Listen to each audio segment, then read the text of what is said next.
അങ്ങേ ഒരിക്കലും നിപ്പ രാജാവ് എന്ന് ഞങ്ങൾ വിളിക്കില്ല. നിപ്പ റാണി എന്ന് നേരത്തെ ഒരാൾ വിളിച്ചതുകൊണ്ട് അങ്ങ് പ്രവർത്തനങ്ങൾക്ക് നേതൃത്വം നൽകിയാൽ നിപ്പ രാജാവെന്നോ എറണംകെട്ട മന്ത്രിയെന്നോ ഞങ്ങൾ വിളിക്കില്ല സാർ. കാരണം ഇത് രാഷ്ട്രീയമല്ല. ഈ രോഗം വരുന്നതിന്റെ കാരണമുണ്ട് സാർ. പണ്ട് കോവിഡ് വന്ന കാലത്ത് ഒരു കേന്ദ്രമന്ത്രി കിണ്ണത്തിൽ കൊട്ടിയാൽ കോവിഡ് പോകും എന്ന് പറഞ്ഞതുപോലെ മേശപ്പുറത്ത് കൊട്ടിയാൽ പോകാവുന്ന രോഗങ്ങളല്ല കേരളത്തിന്റെ മുമ്പിലുള്ളത് എന്നുള്ളത് കൊണ്ട് ഇത് ഗൗരവമായി ചർച്ച ചെയ്യണം സാർ. ഞങ്ങൾ ഒരു ഘട്ടത്തിലും ഇത്തരത്തിൽ രോഗം വന്നത് ഒരു ഗവൺമെന്റിന്റെ കുറ്റം കൊണ്ടാണെന്ന് പറയില്ല, പറഞ്ഞിട്ടുള്ള ശീലവും ഇല്ല സാർ. ഇത്രയും ഗൗരവമായൊരു പ്രശ്നം വരുമ്പോൾ 10 വർഷക്കാലം കേരളത്തിലുണ്ടായ നിപ്പയിൽ മരിച്ചവരെത്ര, 35 ദിവസത്തിനുള്ളിൽ മരിച്ചവരെത്ര, അതിൽ കുറവേതാണ് കൂടുതൽ ഏതാണെന്ന് ചർച്ച ചെയ്യാനുള്ള നേരമാണ് സാർ. യഥാർത്ഥത്തിൽ കേരളത്തിലെ ആരോഗ്യ മേഖലയിൽ അപകടകരമായൊരു പ്രവണതയ്ക്ക് നാം കണ്ടുവരുന്നുണ്ട്.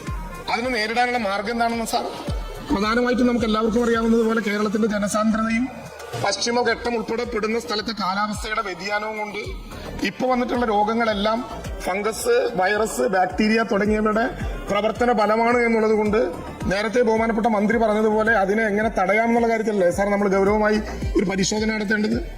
ആ പരിശോധനയുമായി ബന്ധപ്പെട്ട് പ്രതിരോധ പ്രവർത്തനങ്ങൾ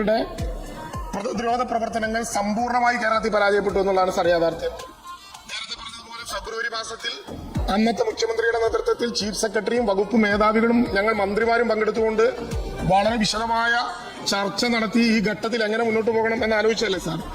ആ ആലോചന നടന്നിട്ടില്ല എന്ന് അദ്ദേഹം പറയില്ല എന്നാണ് ഞാൻ പ്രതീക്ഷിക്കുന്നത്. കാരണം രേഖകളിൽ അത് ബോധ്യപ്പെടേണ്ടതുണ്ട് സാർ. ഇതിനെ നേരിടാനുള്ള ഏറ്റവും പ്രധാനപ്പെട്ട മാർഗം നിതാന്ത ജാഗ്രതയോടെ ഘട്ടത്തിൽ ഇടപെടണം എന്നാണ് സാർ. സാർ അങ്ങ് മനസ്സിലാക്കേണ്ടത്, അങ്ങ് സംരക്ഷണം തരേണ്ടവരാണ് ഞങ്ങൾ എന്നുള്ളത് കൊണ്ട് കേരളത്തിലെ ജില്ലകളിൽ നടത്തുന്ന മഴക്കാല പൂർവ്വ രോഗങ്ങളെ നേരിടാനുള്ള അടിയന്തരമായ മന്ത്രിമാരുടെ നേതൃത്വത്തിൽ നടന്ന യോഗത്തിൽ സാർ ഇത്തവണ MLA-മാരെ വിളിച്ചില്ലേ സാർ? എന്തുകൊണ്ടാണ് അങ്ങനെ വിളിക്കാത്ത നടപടിയെടുക്കുന്നത്?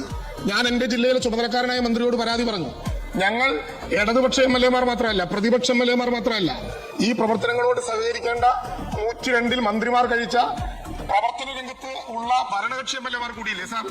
സാധാരണ 10 വർഷക്കാലം മാത്രമല്ല, ദീർഘമായൊരു കാലം, ഏറ്റവും കൂടുതൽ കാലത്ത് അനുഭവമുള്ള അങ്ങേക്കാണ്. ഏത് ഗവൺമെന്റ് വന്നാലും MLA-മാരെ വിളിച്ച് യോഗം ചേർന്ന് അവരുടെ കൂടി നേതൃത്വത്തിൽ ആ പ്രതിരോധ പ്രവർത്തനങ്ങൾക്ക് നേതൃത്വം നൽകാൻ ശ്രമിക്കില്ലേ സാർ? വളരെ ദയനീയമായി ആ യോഗം വിളിക്കാതെ പോയത് സാർ. കേരളം ലോകത്തിന്റെ മുമ്പിൽ അവതരിപ്പിക്കുന്ന ഏറ്റവും പ്രധാനപ്പെട്ട മോഡലുകളിലൊന്നല്ലേ സാർ കേരളത്തിന്റെ ആരോഗ്യമേഖല?